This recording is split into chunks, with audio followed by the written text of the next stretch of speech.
Do you consider yourself normal? Then this is not the show for you. Please go somewhere else. This is WYRD. If it's getting weird, it's got to be the Weird Mountain Gals show.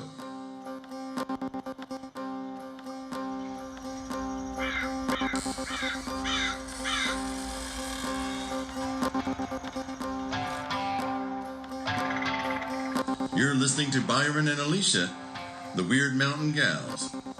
So let's talk about this cottage that we're recording this show in. I love it. I want the listeners out there to kind of get a little sense of it. It was built in the 40s, I guess? It was built during the Second World War with available materials by pretty much non-carpenters. Because, back in the day, people knew how to do all kinds of things that they maybe didn't get paid for. Mm-hmm. That wasn't really their profession. So, as far as I know, the fella who owned all the land on this side of the road, he was building a house for his daughter who had gotten married. And they used to have a little old 2-story house down at the end of the access road that got torn down a few years ago. Anyway, he and his buddies built this house for her with available materials, and it is not quite plumb. It's not quite square. You can stand, well, like we are now on the porch. You can stand here and look through the screen door in the front to the doorway into the dining room, and if you look at the top, they're not exactly lined up, and then you keep looking into the doorway in the kitchen, that's not quite lined up either, and then the doorway for the back door out in the backyard, that's not quite lined up either, but it's solid. It's a solidly built wooden house with a dirt basement. And it's cozy. It is. It's a grandma house. It is. It's got heavy doors, and it's got little bitty doorknobs. Yeah. And it's got, when you walk up the front steps, there's a little yard with some old trees, and you walk up 3 or 4 steps onto this wide porch. It's as wide as the house is. And if you sit down in the rocking chair and rock a few minutes, then you'll probably notice the ceiling of the porch is blue. It's kind of a light blue. It's a cross between a robin's egg and maybe a light blue sky, wouldn't you say? Yeah, like a Carolina blue, we call that here. Yeah, so isn't there another name for it? Well, what it is traditionally called is haint blue. Haint blue. And a lot of houses will have a haint blue front porch. The ceiling part of the front porch is painted haint blue. And we think that comes out of the Gullah tradition. It comes out of the Low Country originally. And the blue was supposed to fake out spirits that were ready to cause you mischief. And they didn't realize there was a door because it still looked like the sky above them. So they would just leave you alone. Seems to me like if it looked like there was a sky above you, but you weren't going to get rained on, you'd gather under there if you were spirits. But I guess spirits don't really care whether it's raining or not, do they? Because they're spirit. They might be made out of rain for all we know. For all we know. But it's a real popular thing, and when we repainted this house a couple years ago, my buddy Arjuna took on the job of painting the house, and I was really determined that that was going to be haint blue. And the back porch also, the ceiling on that is haint blue. I'm glad you did. It just looks pretty. Yeah. It's beautiful. It's restful. I don't know why ceilings aren't haint blue anyway, because subconsciously we're used to seeing blue up above us, or hopefully we are. Yeah. If we're lucky, we are. If you're lucky. Now, we've seen a little bit too much blue lately because we haven't had any rain, but yeah, when I was a kid, one thing I remember that felt like such a special thing to me is that I got to choose the colors in my room, and I wanted it to be dark wood paneling and a blue ceiling and a green carpet and green curtains, so it felt like being outside. Yeah, because it was like being outside. I know, and I've done the same thing. Yeah. I thought I was so unique. Yeah, no, we're just people that like to be outside. We're just alike is the thing. I know, it's crazy. That's amazing. We're sisters from other misters. Sisters from other misters. Well, so no, I don't know. My daddy got around. Did he? Well, I don't know. I should take a picture and show him to your mama and say, did you ever meet this man? But I doubt she did because she pretty much was with my dad from the time she was young. Well, I don't know. You don't know. Okay. She might have stepped out. Don't you dare tell your mama I said that. She'd spank me. I doubt she did, and I will ask her, actually. Tune in next time. Ballard? Yes, there were ballards all over western North Carolina. Absolutely, and there still are in eastern Tennessee and Kentucky and Texas, and there's ballards everywhere. My dad used to say, when people say, "Are you related to so-and-so?" he'd say, "I got to be honest with you. The good Lord didn't think enough of the ballards to make more than one batch of them." So he just assumed we were all related. That's a good way of looking at it. Well, my dad, he's one of those charming people. He knew everybody. Even if he didn't know you, it seemed like he knew you. Well, that's the way that it used to be. And, that term, Southern hospitality, you hear it all the time, and it's this mythical concept, and it really did exist. Oh, yeah. It really did. And I do know that there are some families and some people out there still that have that kind of, open door policy, if you will, where, come on in, can I get you a cup of coffee kind of thing. But you do see it less and less. I'm sorry about that in a way. Well, me too. And it seems like there was always, if you came in somebody's house, they would offer you some coffee. They'd offer you something to drink, but probably coffee. Mm-hmm. And then there was always something to eat. And if you got there at supper time or you got there at dinner time in the middle of the day, and they just add potatoes to whatever they were cooking, or, they'd add a little something to it, or they would parse out the portions a little bit smaller so that everybody got something to eat. And right. That was important because not everybody got something to eat. That's exactly right. And that was kind of the expected way to treat people, too. Absolutely, yeah. And if you didn't, I doubt you would get openly criticized, but people would know if you were that person where other people weren't welcome. The word stingy might be applied to you. It might be. Yeah. Just might be. Well, that was then. And we're living in a different Appalachia now. We are, but I don't see any reason why we can't either revive that or help support the people that still do it. There are some. So that we know our neighbors. It used to be you knew all the people in your neighborhood. And now I don't know the people in my neighborhood. I mean, a lot of the houses around me are now short-term rentals. Oh, so there's no point in meeting any of the people because they're not going to be there long. Are they like VRBO kind of things? Yeah. Okay. Yeah, we live close to downtown, so.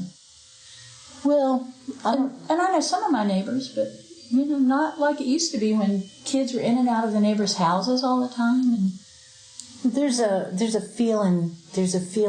specific feeling that I have when I think about hospitality and the way that I grew up knowing hospitality. And then, of course, I worked in the hospitality business for about 12 years there, which gave me another layer that I added to my internal definition of it.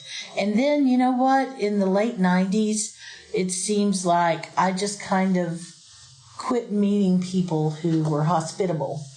We were all busy working and checking our cell phones. And I met a lot of nice and cool people, and I still know, but it was almost like, well, we just quit hanging out like we used to. We used to hang out and watch TV. That might not be traditional, but it was still hanging out. Oh, yeah. So I think that the supper clubs and the card nights and the let's go walk around the neighborhood nights, those are the things that mean hospitality to me now. If somebody likes me well enough to spend an evening with me and put the cell phone down and just spend it with me. Yeah. I really appreciate that in a way that I never have. And honestly, I keep my cell phone on a lot, and there are plenty of times when I should put it down and pay attention to the person I'm around. You know, so anyway, I'm not trying to proselytize, that's for sure. I'm just saying I noticed it. I went to the Great Eagle, which is a well-known little music venue in Asheville, North Carolina. A sweet music venue. It Check is. out their schedule. Go down and see them. The Great Eagle. Yeah, they are good folks. And I went and I saw Drivn and Cryin, which is a southern band out of Athens. And Kevn Kinney is the singer. And I remember I watched, this would have been just a few years back, not been 2 or 3. And I went over to the side by the wall. I had a real good spot, and I watched them play, and I listened to them rock out. And at one point, Kevin gets so into it that he just leaps off the stage, and he lands down in the middle. And Grandpa landed right in the middle of the stage or of the audience there. And those folks who were fans could have watched him with this ripping solo that he did. And I mean, he just was getting into it, eyes closed, didn't miss anything. Yes. But you know what? They didn't, because they all had their cell phones above his head, and they were all looking up at their cell phones to make sure their camera was positioned correctly. And literally every one of them around him missed that. I got to see it because I was watching it, and it was weird, and it the lights from the cell phones went around his head like little tiny little lights, and it was just it was a surreal moment for me. That was the time when I said, you know what, we're not so busy experiencing our lives, we're just making recordings of it. Yeah, and I guess I'm of two minds about that, because I think about all those photographs from when I was little of things that I don't remember really well, but I remember the photograph, the old, Kodak picture of the event. So, I mean, there's something to be said for that. But gosh, you sure don't want to miss a live event like that just because you want to record it to show somebody you were there. There's so much of that, but I'm going to take the good with it and the bad. I realize, and all in all, I'm a big old hypocrite, because here I am living the digital life, living my best digital life. My best digital life. Anyway, but I still appreciate a beautiful paint blue ceiling on the porch there. It makes me want to go out and just stay outside all day and rock all day. Yeah. There is something so magical about porches. I'm a porch dweller. It's a place to just be. Yep. And talking always happens on porches. So much of my family, we used to call it family history, but the more I think about it, it's family mythology. Poor old Elizabeth Warren got into so much trouble because she said she was Cherokee, because that was her family mythology. Right. That way, back somewhere, she was Cherokee, and I think she did her DNA, and she's got like a little, little trace of it. So, your family, they're sitting on the porch, and the kids are playing outside, and they're drinking coffee or drinking something else and rocking back and forth and just telling, gosh, remember that time so-and-so did something? and it just grows, and it enlarges, and it becomes the family mythos. Well, the family mythos. Well, and if you're in my family, they might just tell you that's something to mess with you. My family too. I'm sure. Tongue-in-cheek kind of. Oh, yeah. There's something about that humor of these Appalachian people who are really stoic, and they'll tell you something deadpan without even a little bit of humor in their face at all, and they're just making a joke. Yeah. And if you get it, it's funny as all get out. But if you don't, no harm, I guess. But whatever. No harm, no foul. But yeah. So let's get going. I think I've had enough tea for me for now. For now. Because you know what tea will make you do? Yes. It'll make you pee. Oh. You drink some tea to make you pee. Well, I don't have any problem with that. No, then. Lord. So let's go ahead and say bye to everybody, and they can guess what we're going to be doing. And just remember that every time you look up into a beautiful blue sky, you could have that on your porch too, if you had a porch. If you have a porch. If you don't have a porch, I'll bet, or at least I hope, you have a ceiling. Well, I hope you do too. Yeah. And if you don't have a ceiling, I hope you have blue sky. Yep. Here comes that breeze again. Yep. So nice. Y'all have a good time. Talk to you soon. Yep. Bye.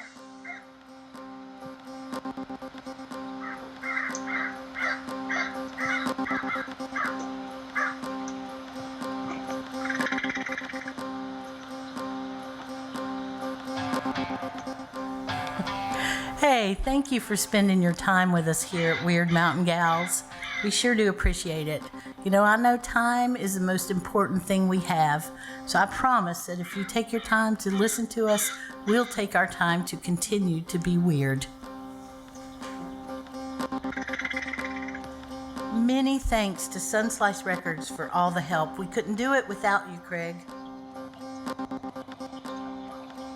Check out our social media for information, community, or a few laughs.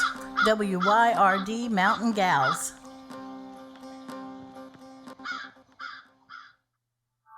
WYRD